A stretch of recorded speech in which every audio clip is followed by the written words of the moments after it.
कि वर्ल्ड में राष्ट्रवाद का विकास किस तरह से हुआ है। तो हम लोग को स्टोरी जानना नहीं है, बस उसमें पीटी के लिए फैक्ट्स निकालना है, देखना है कि कहाँ-कहाँ से हम लोग मतलब क्वेश्चन आयोग अराइज़ कर सकती है वहाँ से, ठीक है? तो जब राष्ट्रवाद के विकास के बारे में जब स्टोरी पढ़ेंगे हम लोग, कब? जब हम लोग मेन का क्लास करेंगे तब, ठीक है? तो अभी केवल पीटी के फैक्ट्स पे बात होगी इसमें। तो आइए देखते हैं विश्व में राष्ट्रवाद का विकास कैसे हुआ, उसमें क्या-क्या घटना हुई महत्वपूर्ण। तो यहाँ देखते हैं कि 1848 में एक फ्रांसीसी कलाकार हैं जिनका नाम है फ्रेडरिक चार्यू। इन्होंने 4 चित्रों की एक श्रृंखला बनाई थी। इसमें सपनों की एक संसार रचा जो उनके शब्दों में जनतांत्रिक और सामाजिक गणतंत्र से मिलकर बना था। ठीक है? तो हो सकता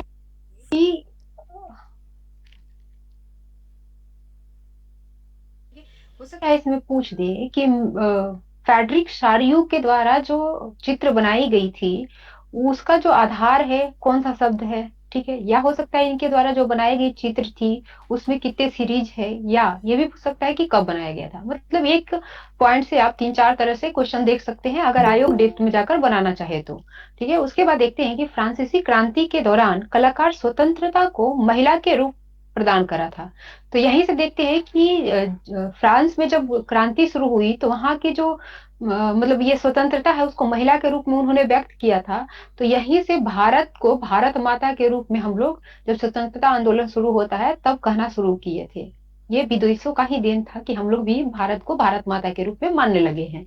ठीक है, उसके बाद देखते हैं कि फ्रांसीसी दार्शनिक अर्नस्ट रेनन, इन्होंने 1882 में सोर्बोन विश्वविद्यालय में एक व्याख्यान दिया था जो बाद में राष्ट्र क्या है नाम के शीर्षक के रूप में छपा था। तो हो सकता है पूछ दे कि राष्ट्र क्या है नाम से जो निबंध छपा था उसके लेखक कौन है, या कब ये व्याख्यान दिया गया था, या किस यूनिवर्सिटी में दिया गया था। तो इस पॉइंट से भी 2-3 तरह से क्वेश्चन बना सकती है आयोग, तो ध्यान में रखेंगे इसको। उसके बाद देखते हैं कि राष्ट्रवाद की जो पहली स्पष्ट अभिव्यक्ति हुई थी वो 1789 में फ्रांसीसी क्रांति के साथ हुई थी।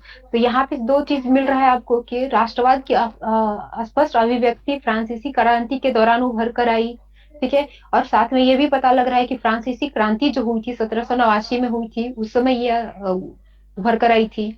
ठीक है, तो जब भी अगर पूछते कि भारत को भारत माँ कहने का जो परंपरा है वो कहाँ से मतलब आई यहाँ पे, तो आप अगर फ्रांस की क्रांति अगर वहां पे है तो आप इजिली उसको लगा सकते हैं। ठीक है, उसके बाद देखते हैं कि फ्रांस की क्रांति की खबर जैसे ही यूरोप के विभिन्न शहरों में पहुंची तो वहां के जो छात्र थे उस समय शिक्षित व्यक्ति जो थे मतलब मध्यम वर्ग से संबंधित, उन्होंने और अन्य सदस्यों के साथ मिलकर जैकोबिन क्लब की स्थापना की।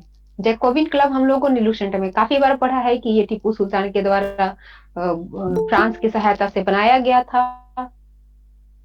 ठीक है, जिसके बारे में पहले से जान रहे थे इस क्लब के बारे में, लेकिन किन्होंने इसकी स्थापना की थी ये हम लोग नहीं जान रहे थे। तो ये यहाँ पे जान लीजिए कि उसके क्रांति के बाद यूरोप के विभिन्न देशों में इस क्लब की स्थापना की गई थी छात्रों और मध्य वर्गीय जो शिक्षित लोग थे उनके द्वारा। फिर देखते हैं कि 1804 की नागरिक संहिता, जिसे आमतौर पर नेपोलियन की संहिता के नाम से जाना जाता है, ने जन्म पर आधारित विशेषाधिकार समाप्त कर दिए थे। ठीक है, तो यहाँ से भी 2 तरह के क्वेश्चन बन सकता है। हो सकता है पूछ दे कि नागरिक संहिता कब आई थी, जिसे नेपोलियन का संहिता भी कहा जाता है, या ये भी पूछ सकता है कि ये जो संहिता आई थी नेपोलियन की 1904 में, उसका आधार क्या था, उसमें क्या खत्म किया गया था। तो उसमें जो है जन्म पर आधारित विशेषाधिकार को समाप्त करा गया था और 1904 में ये संहिता आई हुई थी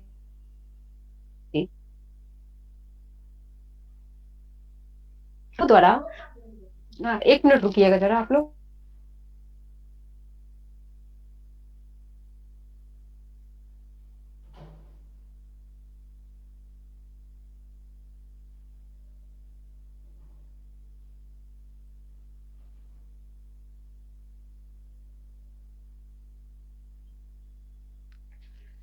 हाँ, चलिए फिर से रिज्यूम करते हैं इसको। ठीक है, देखते हैं कि ये जर्मन कलाकार हैं, चित्रकार हैं, कार्ल कैस्पर फ्रिड्ज। इनके द्वारा बनाए गए चित्रों में फ्रेंच सेनाओं द्वारा, ये एक जगह है जैब्रिकेन, ठीक है, इस शहर पर कब्जा किया जाना दिखाया जाता है तथा यहाँ स्वतंत्रता के वृक्ष का रोपण दिखाया जाता है।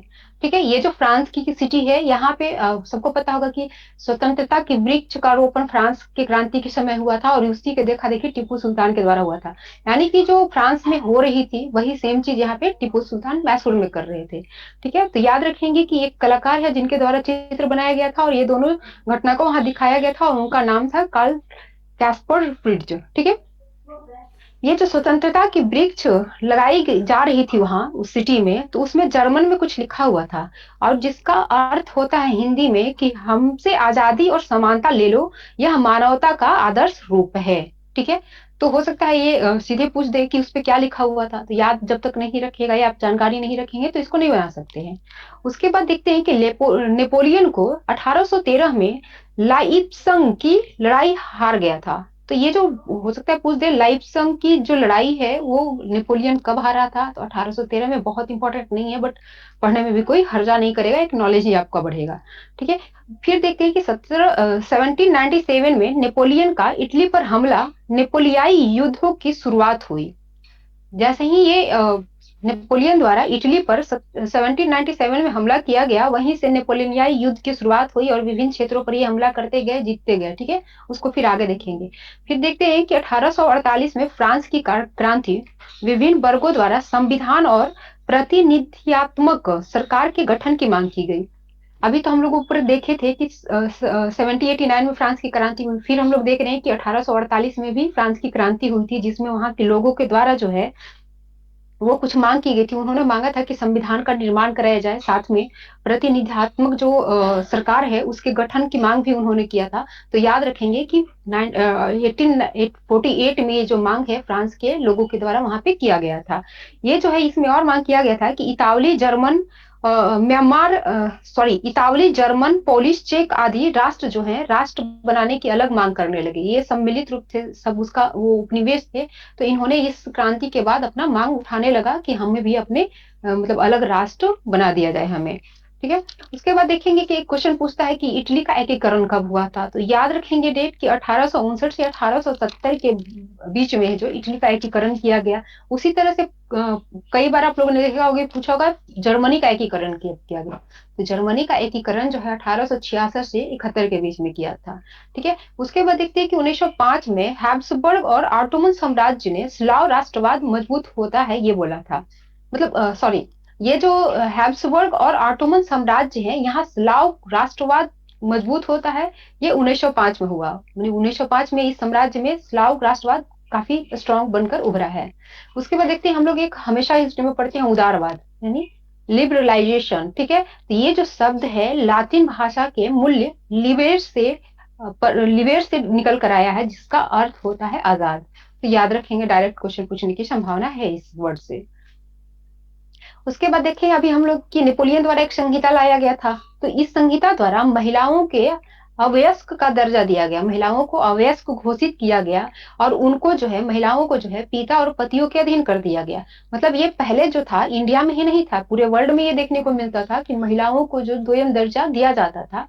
ये जो सिद्ध होता है नेपोलियन की संहिता से भी सिद्ध होता है। ठीक है, और ये कब लाया गया था? 1904 में, इसको भी याद रखेंगे। उसके बाद देखिए कि नेपोलियन द्वारा ये जब फ्रांस की एकीकरण कर रहा था उस समय की ये सब सारी घटना है। तो नेपोलियन द्वारा जो है 39 राज्यों का एक महासंघ बनाया गया था। इसमें से प्रत्येक की अपनी मुद्रा और नापतोल प्रणाली थी। ठीक है, 1833 में हामबर्ग से न्यूरेनबर्ग जाकर माल बेचने वाले एक व्यापारी को 11 सीमा शुल्क मानकों से गुजरना पड़ता था, और हर बार इनको लगभग 5% सीमा शुल्क देना पड़ता था। ठीक है, तो काफी इंपॉर्टेंट है, वर्ल्ड हिस्ट्री से अगर क्वेश्चन बनेगा तो यही सब पॉइंट उठाएंगे वहां से। तो याद रखेंगे कि हो सकता है पूछे कि नेपोलियन द्वारा कितने राज्यों का जो है एक महासंघ बनाया गया था, तो 39 था। और इनके द्वारा जो 39 सीमाओं मतलब महासंघ बनाया था, तो इसमें से अगर कोई व्यापारी एक राज्य से दूसरे राज्य जाकर देते थे, तो उसी में उदाहरण इन्होंने दिया है, अगर व्यापार करते थे तो उनको जगह जगह पे सीमा शुल्क चुकाना पड़ता था। तो इसी को दिखाने के लिए इन्होंने उदाहरण दिया है कि न्यूरेनबर्ग से अगर कोई हैम्बर्ग जा रहा है तो उसको 11 जगहों पर सीमा शुल्क का भुगतान करना पड़ता था, और प्रत्येक सीमा शुल्क के रूप में प्रत्येक बार उनको 5% का भुगतान करना होता था। ठीक है, तो इसी कठिनाई को देखते हुए, और ये भी था कि मापतोल की मानक प्रणाली अलग अलग होने की वजह से विभिन्न शहरों में उसका जो माप था वो अलग था, कहीं कम होता था, कहीं ज्यादा होता था, तो उसके अनुसार फ्लक्चुएट करता था सीमा शुल्क उनका, तो काफी महंगा होता था। तो इसी सब समस्याओं को देखते हुए 1834 में प्रसा की पहल पर एक शुल्क संघ, इसका जो नाम है जालवी राइन नाम दिया गया था, स्थापित किया गया। जैसे आज का हम लोग देखते हैं यूरोपीय संघ, सेम वही है, जलवायु नामक संघ, ठीक है। जो ये इस तरह की मतलब कठिनाइयां थी व्यापार करने में, उसको दूर करने के लिए बनाया गया था। तो इसमें क्या हुआ कि अधिकांश जर्मन राज्य शामिल थे इसमें। तो इस संघ ने शुल्क अवरोध को समाप्त कर दिया और मुद्रा की संख्या जो है दो कर दी। जो पहले, जब इसकी गठन नहीं हुई थी संघ की, तो उसके पहले ये लगभग 30 थी, जिसको घटाकर दो कर दिया गया। अब आसानी से लोग एक दूसरे जाते और एक दूसरे के मुद्रा में व्यापार करते हैं। तो सेम कॉन्सेप्ट वही है जो वर्तमान में यूरोपीय संघ का है। तो ये मत सोचिएगा कि यूरोपीय संघ नया कॉन्सेप्ट है, ये पहले से चली आ रही है यूरोप में, ठीक है। उसके बाद देखते हैं वियना की संधि। काफी विवादपूर्ण ये संधि रहा है, जो अगले युद्ध के लिए भी मतलब राह प्रशस्त किया था। तो ये जो वियना की संधि हुई थी 1815 में हुई थी। तो 1815 में नेपोलियन को हराने वाली यूरोपीय शक्ति ब्रिटेन, रूस, प्रसा और ऑस्ट्रिया के प्रतिनिधियों के द्वारा ये जो है संधि ऑस्ट्रिया की राजधानी वियना में की गई थी, ठीक है। और इसकी जो मेजबानी की थी वो ऑस्ट्रेलिया के चांसलर ड्यूक मैटरनिक द्वारा किया गया था, ठीक है। कब हुआ था ये भी इंपॉर्टेंट है, किसके द्वारा ये किया गया था, किस कौन कौन सी कंट्री इस संघ मतलब क्या बोलते हैं संधि में शामिल थे, वो इंपॉर्टेंट है। और साथ ही इस ये जो समारोह है उसका नेतृत्व किनके द्वारा किया गया था ये भी इंपॉर्टेंट है। तो 3-4 पॉइंट जो है आपको याद रखना होगा, ठीक है। तो देखते हैं कि इस सम्मेलन में प्रतिनिधियों द्वारा 1815 की वियना संधि जो है तैयार किया गया, जिसका उद्देश्य था कि उन सारे बदलावों को खत्म करना होगा जो नेपोलियाई युद्धों के दौरान हुए थे। यानी कि नेपोलियन के दौरान जो जो उसके मतलब उनके द्वारा जो भी चेंजेस किए गए थे, कुछ क्षेत्र को भी जीत कर अपने में मिलाया गया था, कुछ पे जबरदस्ती कब्जा किया था, इस टाइप का जो भी चेंजेस था वो सारे चेंजेस जो है खत्म कर दिया गया इस संधि के द्वारा, जो 1815 में वियना संधि के नाम से हुआ था। साथ ही फ्रांसीसी क्रांति के दौरान हटाए गए बुर्बोन वंश की सत्ता में बहाल करा, ठीक है। फ्रांस की एक राजवंश थी जिसका नाम है बुर्बो वंश, उनको पुनः वहां की सत्ता दी गई। और ये क्वेश्चन पूछा हुआ है कि कौन सा राजवंश है जिसको पुनः मतलब ये जो सत्ता है प्राप्त हुई थी वियना की संधि के माध्यम से, तो याद रखेंगे इसको, ठीक है। और साथ ही उन इलाकों को खो दिया गया जिस पर नेपोलियन के अधीन कब्जा किया गया था, ठीक है। मतलब फ्रांस के वैसे सारे क्षेत्र जो नेपोलियन जो है जबरदस्ती अपना कब्जा करके रखा था, जो फ्रांस के भाग नहीं थे, उनको भी फ्रांस से हटा दिया गया, फ्रांस से निकाल दिया गया। उसके बाद देखते हैं कि इसमें जो है फ्रांस की सीमा पर कई राज्यों का विस्तार किया गया, जैसे कि उत्तर में नीदरलैंड। इसलिए ये किया गया कि फिर से फ्रांस स्ट्रांग होकर अपना सीमा विस्तार ना करे, इसलिए इसके सीमा पर कई प्रकार के राज्यों का विकास किया गया, ठीक है। उसके बाद देखते हैं कि नेपोलियन के 39 राज्य जो बनाए गए थे महासंघ के रूप में, उसको एट इज इट मतलब इन्होंने छोड़ दिया, उसको इन्होंने कोई मतलब कमी बेशी नहीं किया। तो ये सारे जो पॉइंट्स थे वो वियना संधि से संबंधित है और सारे इंपॉर्टेंट है, तो सारे को याद रखेंगे आप लोग। खासकर डेट याद रखेंगे, कौन कौन सी कंट्री उसमें शामिल है वो याद रखेंगे, और साथ ही उस जो सम्मेलन हुई थी उसकी नेतृत्व किन्होंने किया था ये याद रखना होगा आपको।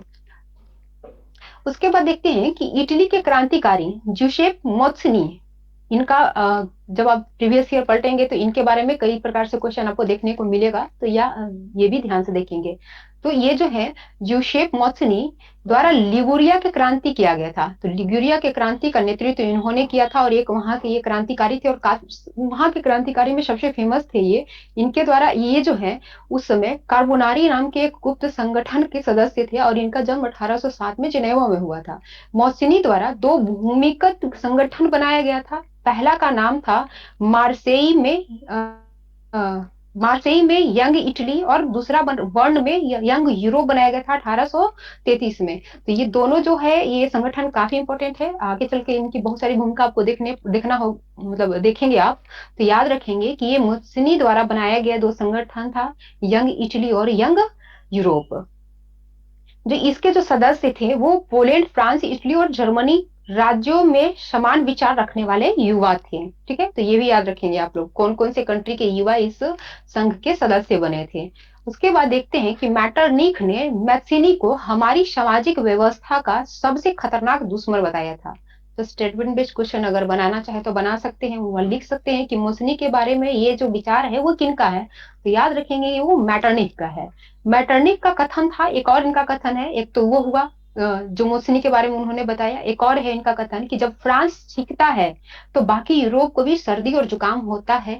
और इस पे क्वेश्चन कई बार विभिन्न आयोग में आपको देखने को मिलेगा, बहुत ही फेमस क्वेश्चन है ये इंडिया के लिए, तो याद रख लेंगे कि ये स्टेटमेंट जो है मैटरनिख का है। ठीक है, उसके बाद फिर देखते हैं कि जब वो धीरे धीरे समय बढ़ रहा था, दो तो वहां पे क्रांति हो चुका था, उसके बाद फिर यहाँ पे होता है 1830 में एक क्रांति होती है जो जुलाई 1830 में हुआ।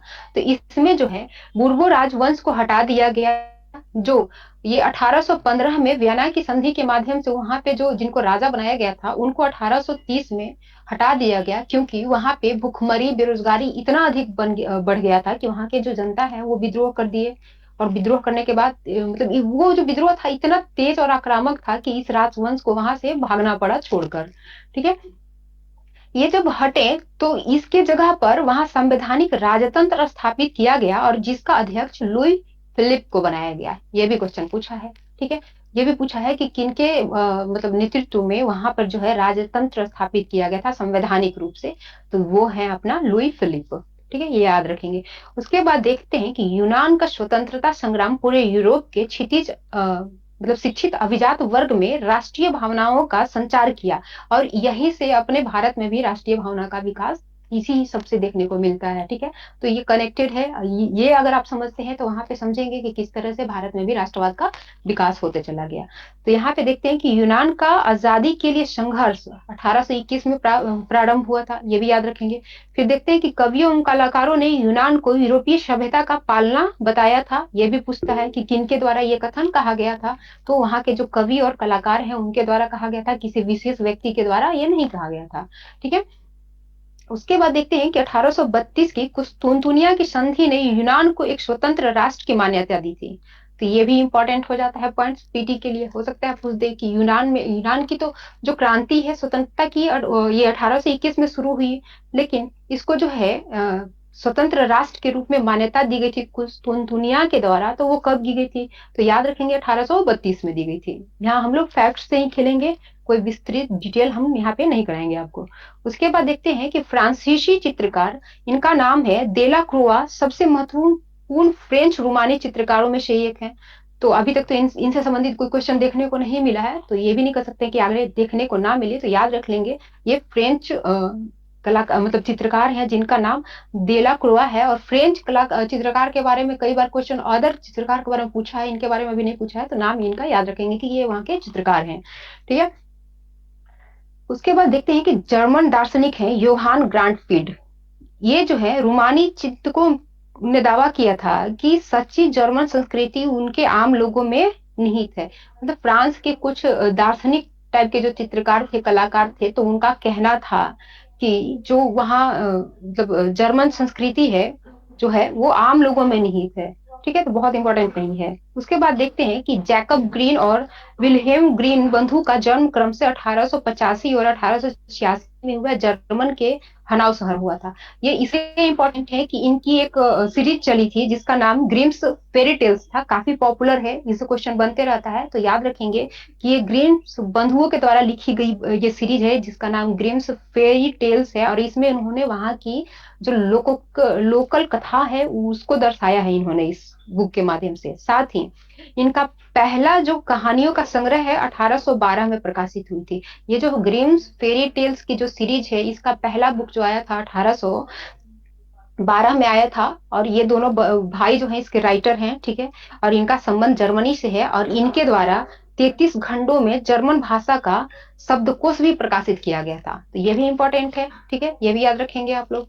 उसके बाद देखते हैं कि 1848 में भूखमरी एवं बेरोजगारी के कारण लोग ने पेरिस के सड़कों पर विरोध करना शुरू कर दिया और लुईस फिलिप को भी भागना पड़ा। अभी तो हम लोगों ने देखे थे बुर्बो साम्राज्य को उन्होंने भगाया था, अब वही काम ये लुईस फिलिप भी करने लगे, जिनके नेतृत्व में वहां पे संवैधानिक मतलब सरकार की गठन हुई थी संवैधानिक रूप से, तो इन्होंने वही काम शुरू किया। तो अब इनको 1848 में वहाँ के लोगों के विरोध के कारण गद्दी को छोड़ना पड़ा। और फिर राष्ट्रीय सभा ने मतलब वहाँ गणतंत्र की घोषणा करते हुए 21 वर्ष के ऊपर सभी वयस्क पुरुषों को मताधिकार प्रदान किया तथा काम के अधिकार की गारंटी दी। पूरे वर्ल्ड में ये पहला बार हुआ था। तो ये दोनों से क्वेश्चन हमेशा पूछता है कि 21 वर्ष जो है वहां पे गणतंत्र जो है गणतंत्र की स्थापना हुई थी, और वयस्क पुरुषों को जो है वो मताधिकार प्रदान किया गया था, और साथ में ये काम का अधिकार की गारंटी दी गई थी। तो ये काफी इंपॉर्टेंट पॉइंट है, इसको याद रखेंगे आप लोग।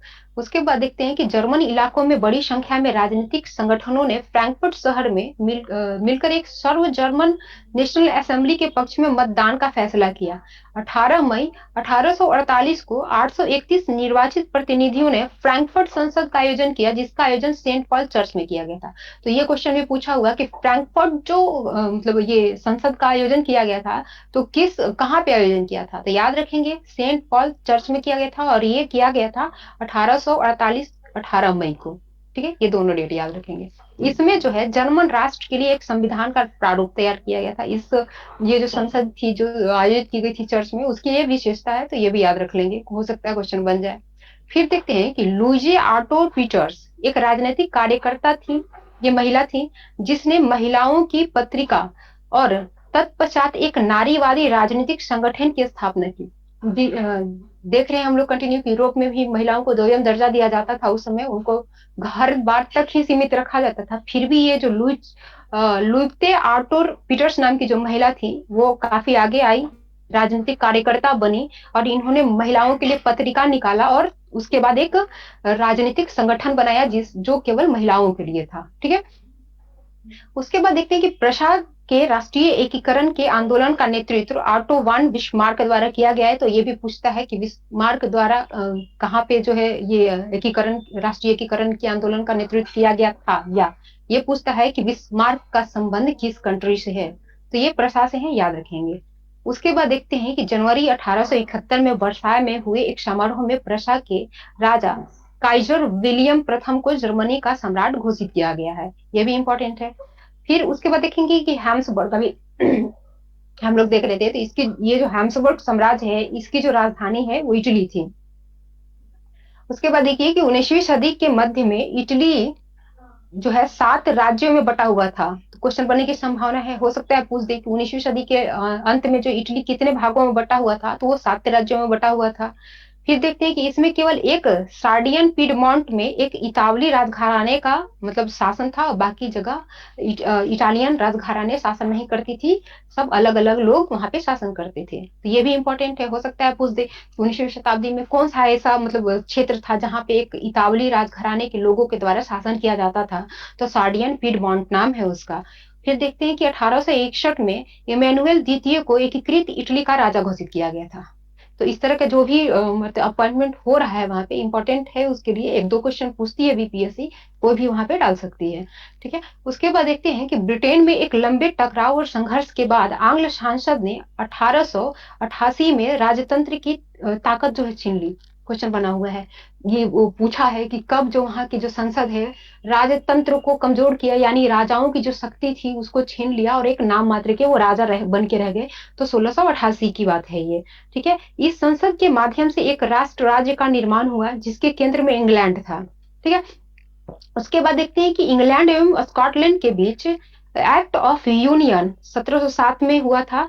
ये एक्ट ऑफ यूनियन से United kingdom of great Britain का गठन हुआ। इसके बाद स्कॉटिश हाईलैंड्स के जो निवासी थे, जिनको जिनको जीन कैथोलिक कुलों कहा जाता था, तो इनको जो है अपनी आजादी व्यक्त करने का जो मतलब ये अपनी आजादी को व्यक्त नहीं कर सकते थे, इतना दबाया जाने लगा इनको मूल ब्रिटिश लोगों के द्वारा। ठीक है, इनको यहाँ तक ये अधिकार नहीं था कि ये अपने पारंपरिक वस्त्र को धारण कर सके। ठीक है, उसके बाद देखते हैं कि स्कॉटिश ये हाईलैंड्स के लोगों को अपनी गोलिक भाषा, याद रखेंगे कि स्कॉटिश हाईलैंड्स में जो लोग थे, वहां के जो मूल निवासी थे, उनकी जो मतलब क्षेत्रीय भाषा थी, उनकी जो अपनी भाषा थी, उसको गोलिक भाषा कहा जाता था। तो इनको अपने गोलिक भाषा में भी बात करने की छूट नहीं थी, साथ ही इनको अपनी राष्ट्रीय पोशाक पहनने की छूट नहीं थी। इस तरह से दबाया जाने लगा ब्रिटेन के लोगों के द्वारा स्कॉटलैंड के लोगों। उसके बाद देखते हैं कि 1801 में आयरलैंड को बलपूर्वक यूनाइटेड किंगडम में शामिल कर लिया गया।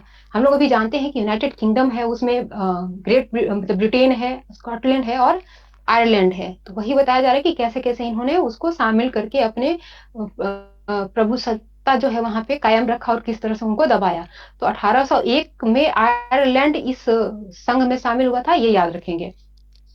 उसके बाद देखते हैं कि जूसेप गॉरिबाल्डी, काफी फेमस है क्वेश्चन, इनको ये इनसे क्वेश्चन देखने को मिलता है हमेशा, ये इटली के हैं। तो इसको देखते हैं कि ये जो है गैरीबाल्डी, ये इटली के स्वतंत्रता सेनानियों में सबसे मशहूर रहे हैं। और 1833 में इनकी मुलाकात मैथ्सनी से हुई थी। मैथ्सनी कौन, जो यंग मतलब ये अभी कुछ देर पहले हम लोग देखे थे कि यंग यूरोप नामक संस्था, यंग इटली नामक संस्था इन्होंने चलाया था। ठीक है, तो उनसे जो इनकी मुलाकात हुई थी 1833 में हुई थी। ठीक है, और वह यंग इटली आंदोलन से जुड़ा। इसके बाद 1834 में पीडमोंट के गणतंत्रीय विद्रोह में भाग लिया। अभी हम लोग देखे थे कि इटली का एकमात्र मतलब वो प्रांत जहाँ पे इतावली राजवंशों का शासन था, पीडमोंट। तो वहां पे जो गणतंत्रीय विद्रोह हुआ, राजतंत्र था, अब गणतंत्रता के लिए जो विद्रोह हुआ, उसमें ये शामिल हुए थे। कौन, गैरीबाल्डी। और इटली के मतलब हमारे यहाँ जिस तरह से गांधी जी फेमस है, उसी तरह के ये इटली के हैं। ठीक है, फिर देखते हैं कि 1860 में गैरीबाल्डी ने दक्षिण इटली की तरफ एक्सपीडिशन ऑफ द थाउजेंड्स यानी 1000 लोगों का अभियान का नेतृत्व किया। तो हो सकता है पूछ दे कि इस अभियान का नेतृत्व किनके द्वारा किया गया था, तो याद रखेंगे कि गैरीबाल्डी इनका नेतृत्व कर रहे थे। ठीक है, ये जो अभियान है वो रेड शर्ट्स के नाम से भी लोकप्रिय है। तो रेड शर्ट्स के नाम से पूछा हुआ है कि रेड शर्ट्स नामक जो अभियान था यूरोपियन कंट्री में, वो किनके द्वारा उसको नेतृत्व प्रदान किया गया था। ठीक है, तो याद रखेंगे ये दो जो नाम जो है एक ही संस्थान का है और दोनों को एक ही आदमी ने नेतृत्व प्रदान किया था। उसके बाद देखते हैं कि 18वीं 19वीं शताब्दी में राष्ट्रों को नारी रूप में प्रस्तुत किया जाता था। जैसे फ्रांस में मरियाना नाम दिया गया था। अभी कुछ देर पहले ही हम लोगों ने देखा था कि फ्रांस की जब क्रांति शुरू हुई थी 1789 ईस्वी में, तब वहां की जो स्वतंत्रता मतलब आंदोलन था, उसको एक महिला के रूप में वहां के कलाकारों चित्रकारों के द्वारा मतलब वो पेश किया जाने लगा। तो उसी का जो नाम था मारियाना था। ठीक है, और ये 17वीं 18वीं शताब्दी में ये काफी तेजी से उभर कर आने लगा कि जो भी स्वतंत्रता मतलब संग्राम है उसको महिला के रूप में पेश किया जाने लगा। और ये जो ये फ्रांस में जो पेश किया गया था स्वतंत्रता आंदोलन को नारी के रूप में, जिसका नाम मारियाना रखा गया था। तो इसके जो कुछ चिन्ह थे, इसमें क्या है कि लाल टोपी, तिरंगा और कलगी पहनी हुई थी ये। ठीक है, तो ये याद रख लेंगे कि अगर पूछ दे कि किस मतलब देश की जो स्वतंत्रता संग्राम हो रहा था, तो उसकी पहचान चिन्ह ये थी, मतलब लाल टोपी, तिरंगा और कलगी थी। तो फ्रांस की स्वतंत्रता संग्राम के दिन ये के समय ये वहां की प्रतीक बनी थी। ठीक है, उसके बाद देखते हैं कि कुछ प्रतीक था यूरोपियन कंट्री में जो काफी फेमस हुआ था, उसका कुछ ना कुछ अर्थ है। जैसे कि टूटी हुई बेड़िया, इसका जो अर्थ हो जाएगा आजादी मिलने से हो जाएगा इसका संबंध। फिर बाज छाप कवच, जर्मन साम्राज्य की प्रतीक थी ये, प्रतीक शक्ति थी ये। बाज छाप कवच जहां दिखाएगा तो समझेंगे कि वो जर्मन साम्राज्य के प्रतीक शक्ति को ये दिखा रहा है। फिर बलूत पतियों का मुकुट बहादुरी को दिखाता था, तलवार मुकाबले की तैयारी को दिखाता था। फिर तैयार पर लिपटी जैतून की डालियां शांति की चाह को दिखाता था। वैसे भी अभी भी जैतून की जो डालियां हैं उनको शांति का ही प्रतीक माना जाता है, इसलिए यूएन के लोगों में आपको ये देखने को मिलेगा। तो याद रखिएगा कि तलवार पे जो लिपटी हुई जो जैतून की डालियां थी वो जो है शांति की चाह की मतलब प्रतीक थी ये। फिर और एक आता है कि काला लाल और सुनहरा तिरंगा।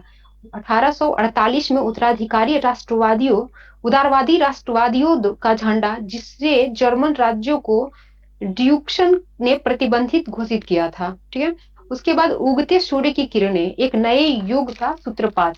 ये सारे साइन हैं जिसका अर्थ हो सकता है पूछ दे, तो ये सारे साइन आप याद रखेंगे, एक दो बार पढ़ेंगे आपको याद हो जाएगा।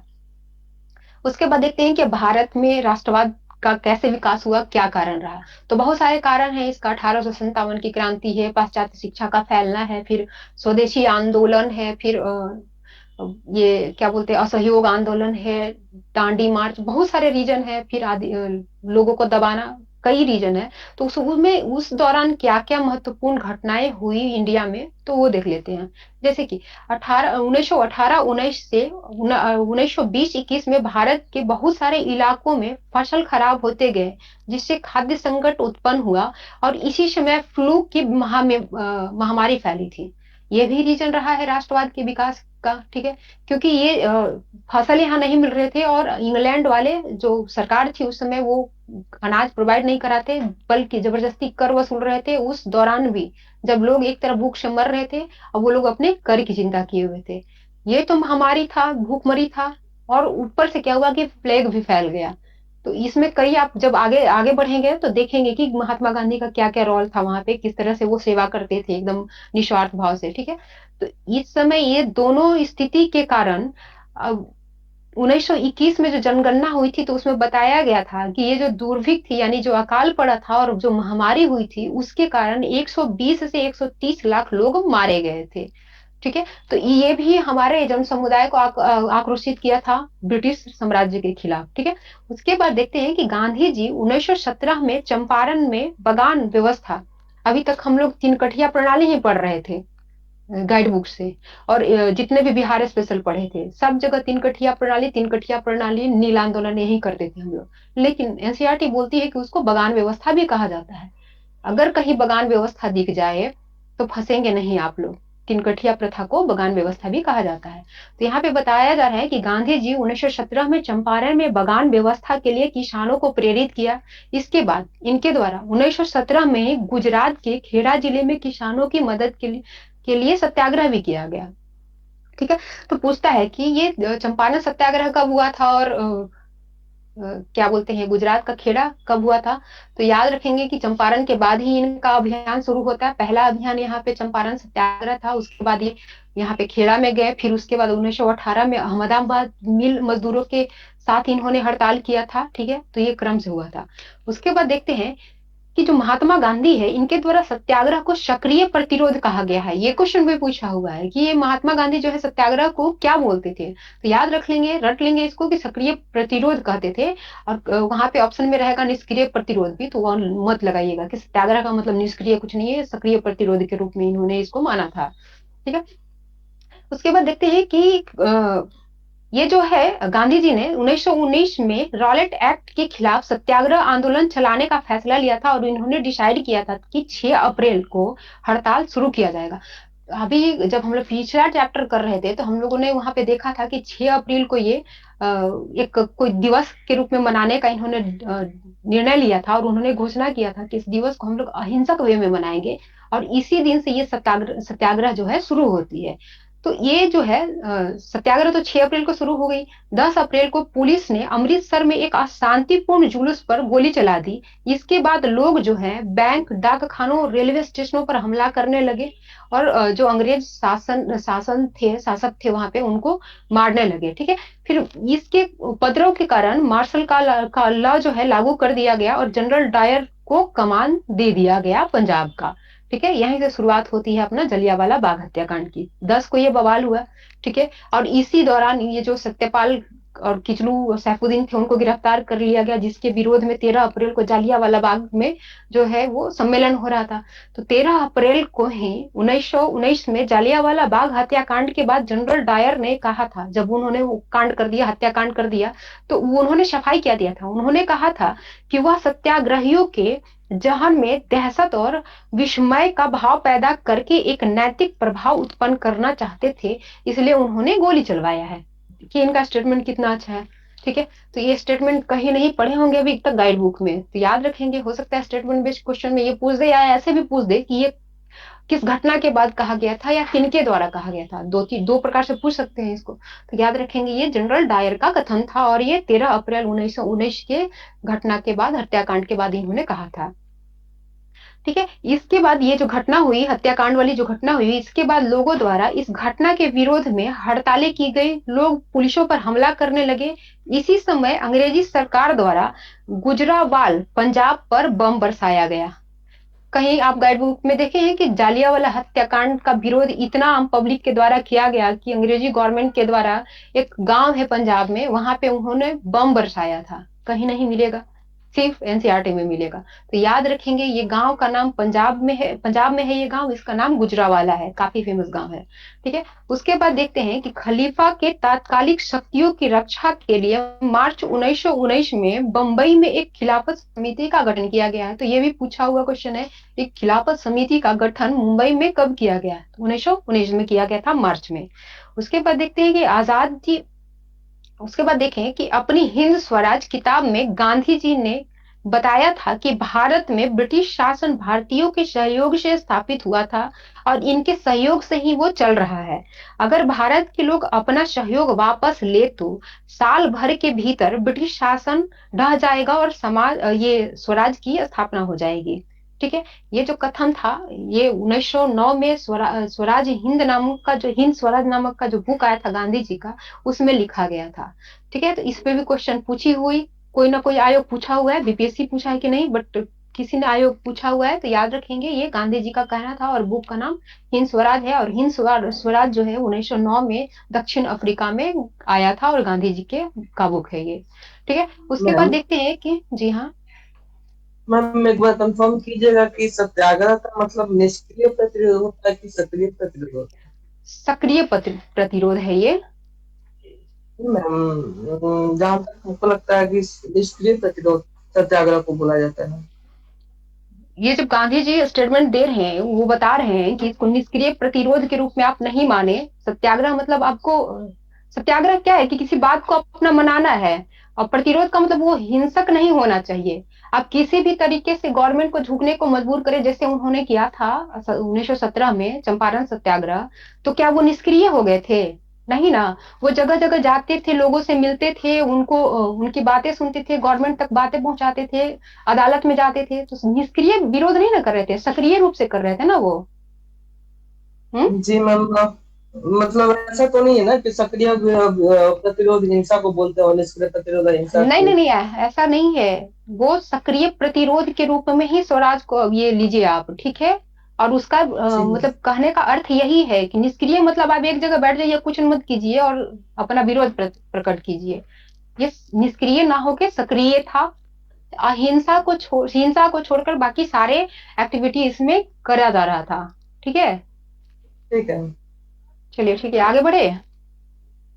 जी मैम।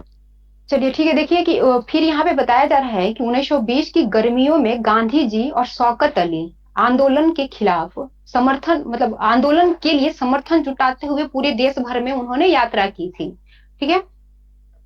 अब ये जो असहयोग आंदोलन हो रहा था, तो लोगों की सहयोग की भी जरूरत थी इसमें, तो कैसे मिले? तो इसके लिए गांधी जी और शौकत अली दोनों ने बीड़ा उठाया और दोनों पूरे कंट्री में घूम घूम कर लोगों से अपील करने लगे कि इस आंदोलन को अपना सहयोग दे और इसको बड़े व्यापक पैमाने पे करे, ताकि अंग्रेजों को झुकना पड़े। ठीक है। तो इसके लिए इन्होंने, और याद रखेंगे कि ये गर्मी गुड़ है, या तो मई जून दे सकता है या गर्मी 1920 दे सकता है। ठीक है।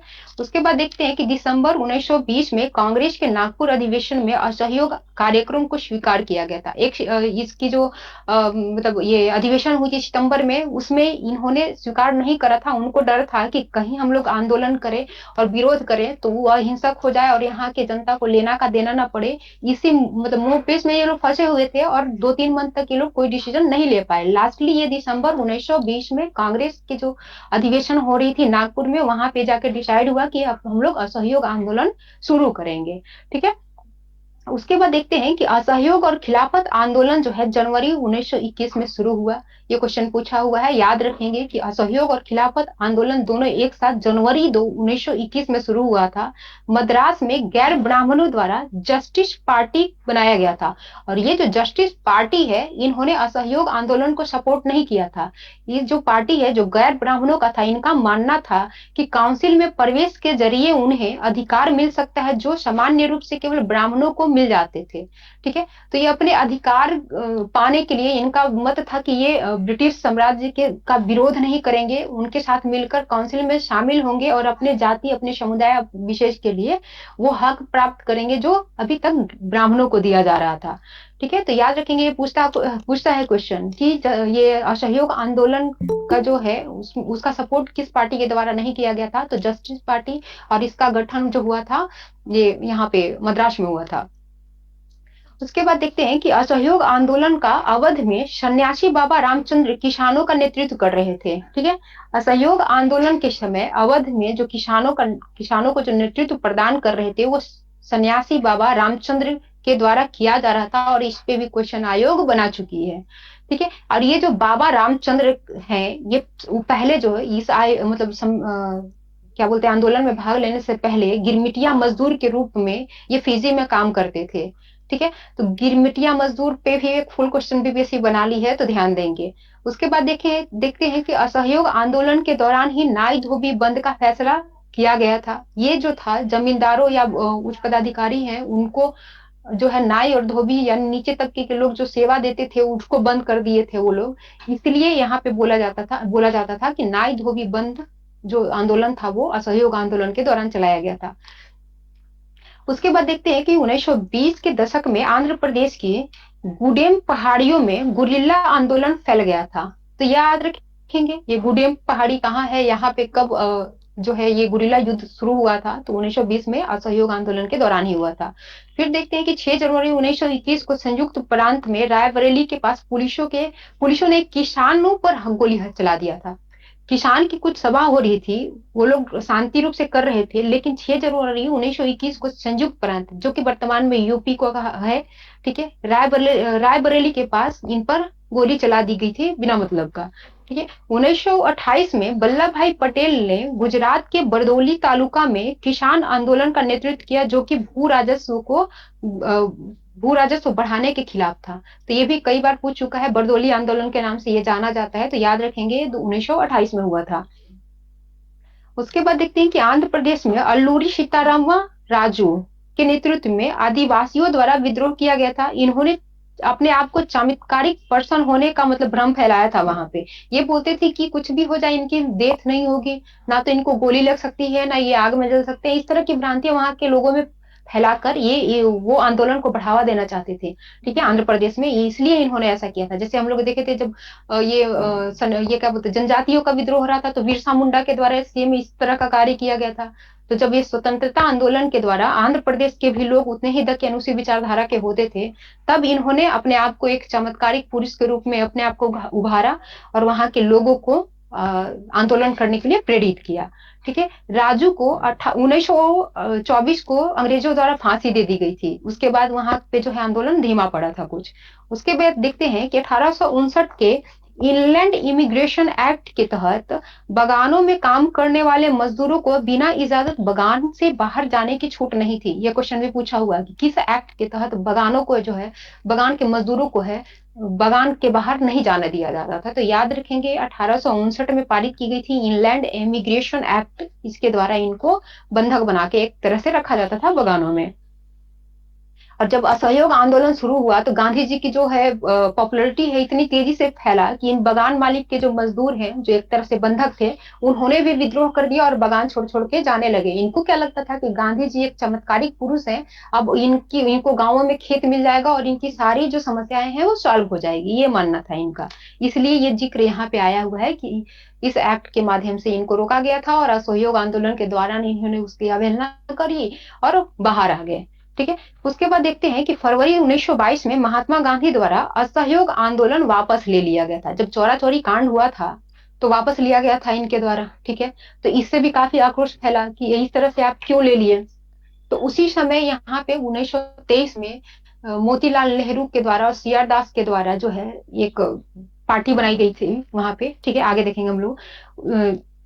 ये जो पार्टी बनाई थी वो स्वराज पार्टी बनाई गई थी, और ये भी पूछा हुआ है कि इसका गठन किस वर्ष में हुआ, किनके द्वारा किया गया है।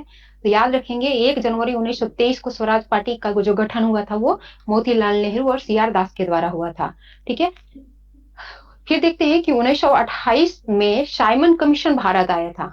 तो इस तरह की कोई भी डेट है ना जो आधुनिक भारत में हम लोग पढ़ेंगे, एक एक पॉइंट, एक एक डेट, एक एक तारीख सब इंपॉर्टेंट होता है, क्योंकि सबसे आपको क्वेश्चन देखने को मिलेगा। साइमन कमीशन कब आया, कब गठन हुई, क्यों आया, क्यों विरोध किया गया, उससे संबंधित रिलेटेड जितना क्वेश्चन है सब आपको करना होगा। और वो अभी बता रहे हैं, फिर बाद में और जब आगे क्लास पढ़ेंगे तो फिर और डिटेल से देखेंगे और फिर रिवीजन के माध्यम से उसको याद ही रखेंगे हम लोग। ठीक है, तो देखते हैं कि 1928 में साइमन कमीशन भारत आया। इसकी काफी विरोध किया गया। विरोध को शांत करने के लिए लॉर्ड इरविन द्वारा 1929 में जो है भारत के लिए डोमिनियन स्टेट का ऐलान किया गया। मतलब काफी विरोध होने लगा, जिसमें लाला लाजपत राय को जो लाहौर में उन पे लाठी भी बरसाई गई थी, जिनके बाद उसकी डेथ भी हुई थी।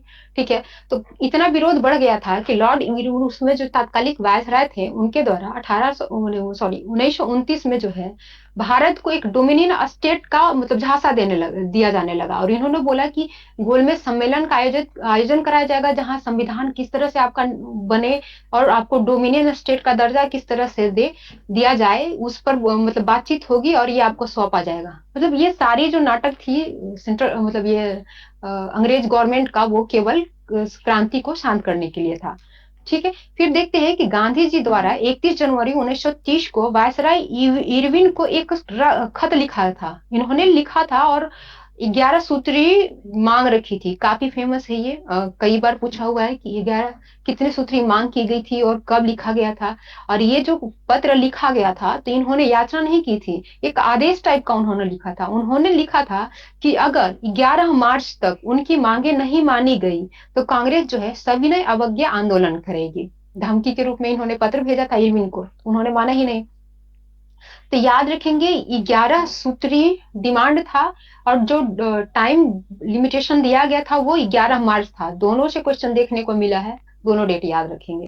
ठीक है, और पत्र जो लिखा गया था 31 जनवरी को लिखा गया था, ये भी याद रखेंगे आप लोग। उसके बाद देखते हैं कि जब इरविन ने इनके प्रस्ताव को स्वीकृत नहीं किया, इनके मांग को नहीं माना, तो गांधी जी द्वारा 78 सहयोगियों के साथ साबरमती आश्रम से दांडी के लिए एक मार्च शुरू किया गया। ठीक है, ये जो मार्च है वो 240 किलोमीटर की दूरी 24 दिनों में तय कर 5 अप्रैल को पहुंची थी वहां दांडी, और 6 अप्रैल को सांकेतिक रूप से नमक बनाकर नमक कानून को भंग किया था इन्होंने। ठीक है, कई जगह तो गाइड बुक में हम लोगों ने पढ़ा था कि वहां जो समुद्र के किनारे नमक है उसी को हाथ में लेकर इन्होंने नमक कानून भंग किया था। बट एनसीईआरटी बता रही है कि उन्होंने पानी को उबालकर सांकेतिक रूप से वहां पे नमक बनाया था। ठीक है, तो जैसा जैसा क्वेश्चन का डिमांड रहेगा, जिस तरह का ऑप्शन रहेगा आप लगाएंगे वहां पे। उसके बाद देखते हैं कि अप्रैल 1930 में अब्दुल गफार खान को गिरफ्तार किए जाने के बाद गुस्साई भीड़ सड़क पर उतर गई थी। तो इसी दौरान जब ये मतलब असहयोग सविनय अवज्ञा आंदोलन शुरू हुआ, तो उसी दौरान जो गांधी के सहयोगी थे अब्दुल गफ्फार खां, उनको ब्रिटिश गवर्नमेंट के द्वारा गिरफ्तार कर लिया गया, जो इस आंदोलन को मतलब हिंसक रूप प्रदान किया और लोग सड़क पर उतर गए।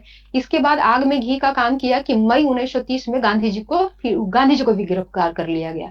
तो इस घटना के बाद, गांधी जी के गिरफ्तारी के बाद, सोलापुर के औद्योगिक मजदूरों ने अंग्रेजी शासन का प्रतीक पुलिस चौकियों, नगरपालिका भवनों, अदालतों और रेलवे स्टेशन पर हमला शुरू कर दिया और उसको जलाना शुरू कर दिया।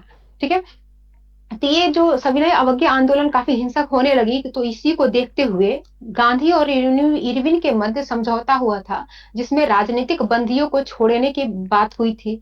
ठीक है, तो ये जो समझौता हुई थी वो 5 मार्च 1931 हुई थी, और इसी समझौता के माध्यम से ही गांधी जी दूसरे गोलमेज सम्मेलन में भाग लेने के लिए ब्रिटेन भी गए थे। ठीक है, तो इसका दो था, एक राजनीतिक बंदियों को छोड़ा गया था और गांधी जी वहां पे इंग्लैंड गए थे द्वितीय गोलमेज सम्मेलन में भाग लेने के लिए। उसके बाद देखते हैं कि भगत सिंह की एक कथन है। ठीक है, याद रखेंगे कि वो जो है वो बोलते हैं कि वे जो है बम और पिस्तौल की उपासना नहीं करते, बल्कि समाज के में क्रांति लाना चाहते हैं।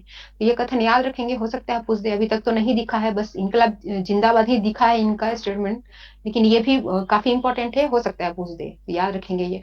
फिर देखते हैं कि 1920 में भारतीय औद्योगिक एवं व्यवसायिक Congress, Indian industrial and commercial Congress, ठीक है, मतलब 1920 में भारतीय औद्योगिक एवं व्यवसायिक कांग्रेस की स्थापना की गई, जिसको इंग्लिश में हम लोग Indian industrial and commercial Congress के रूप में भी जानते हैं। फिर 1927 में भारतीय वाणिज्य एवं उद्योग परिषद की स्थापना हुई, जिसको वर्तमान में हम लोग शॉर्ट में फिक्की के रूप में जानते हैं। तो इस तरह के जो इंडस्ट्रियल इंस्टीट्यूशन है जिसकी स्थापना कब कब हुई, तो ये क्वेश्चन आपको दिखेगा। आप जब ज्योग्राफी पढ़ेंगे वहां भी दिखेगा, पॉलिटी पढ़ेंगे वहां भी दिख रहा है, हिस्ट्री हिस्ट्री में भी दिख रहा है, तो इसको तो याद ही रख लेंगे जो जो आपको एनसीईआरटी में दिखेगा इंस्टीट्यूशन। ठीक है, उसके बाद देखते हैं कि 1930 में रेलवे कामगारों की और 1932 में गोदी कामगारों की हड़ताल हुई थी, ये भी इंपॉर्टेंट है, हो सकता है पूछ दे। फिर देखते हैं कि 1930 में छोटा नागपुर के 3 खानों के हजारों मजदूर ने गांधी टोपी पहनकर रैलियों एवं बहिष्कार अभियानों का आयोजन किया। ठीक है, उसके बाद 1918-19 में बाबा रामचंद्र यूपी के किसानों को संगठित करने लगे और उन्होंने वहां पे किसान सभा का मतलब गठन भी किया था, यूपी किसान सभा का गठन भी इन्होंने 1918 में किया था, और इनका नाम बाबा रामचंद्र था। ठीक है, 1930 में अंबेडकर द्वारा दलित वर्ग एसोसिएशन की स्थापना की थी, और ये अभी जो एसआई का एग्जाम हुआ मेन, उसमें ये क्वेश्चन डायरेक्ट पूछा हुआ था कि अम्बेडकर के द्वारा दलित महासंघ की स्थापना कब की गई है, तो 1930 में। ठीक है, तो इस तरह के क्वेश्चन पूछते रहते हैं, याद रखेंगे, डेट भूलेंगे नहीं। फिर देखते हैं कि दिसंबर 1929 में लाहौर अधिवेशन हुआ था जिसमें पूर्ण स्वराज की मांग की गई थी। तो ये सारे डेट से क्वेश्चन आपको बीपीएससी के प्रीवियस ईयर में भी देखने को मिलेगा सारे।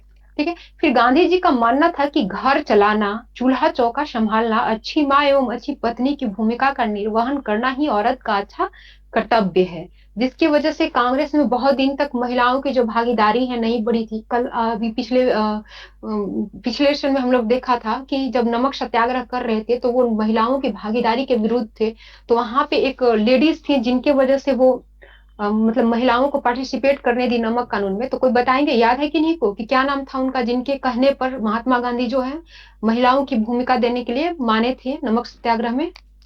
किन्हीं को याद है तो बता दीजिए।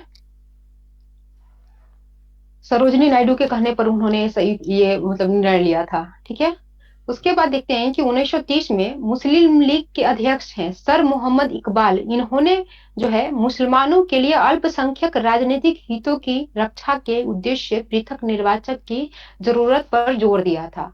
तो इससे क्वेश्चन बन सकता है कि 1930 में मुस्लिम लीग के अध्यक्ष कौन थे, तो याद रहेगा तभी बना पाएंगे, मोहम्मद इकबाल थे।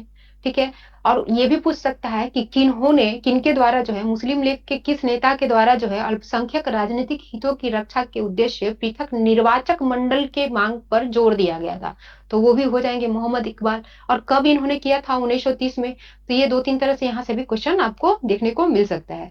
फिर देखेंगे कि 20वीं सदी में राष्ट्रवाद के विकास के साथ ही भारत की पहचान भी भारत माता की छवि का रूप लेने लगा। अभी हम लोग देखें कि जब फ्रांस की क्रांति 1789 में हुई थी, तब वहां की जो स्वतंत्रता है एक माता के रूप में उभर कर एक उनकी छवि आई थी। अब हम लोग देख रहे हैं कि 20वीं शताब्दी में जब यहाँ धीरे धीरे राष्ट्रवाद का विकास होने लगा, आंदोलनरत हो गए यहाँ के लोग, अपने स्वतंत्रता की तरफ आगे बढ़ने लगे, तब इन्होंने जो एक भारत है उसकी जो एक छवि गढ़ी वो माँ के रूप में गढ़ी थी। और ये जो छवि है इसका जो प्रारंभिक निर्माण जो किया था वो बंकिम चंद्र चट्टोपाध्याय के द्वारा किया गया था। तो काफी एमबीबीआई है, ये कहीं नहीं देखने को मिलेगा गाइड बुक में आपको। ठीक है, तो याद रखेंगे कि भारत माता की छवि का निर्माण जो पहली बार किया गया था वो बंकिम चंद्र चट्टोपाध्याय के द्वारा किया था।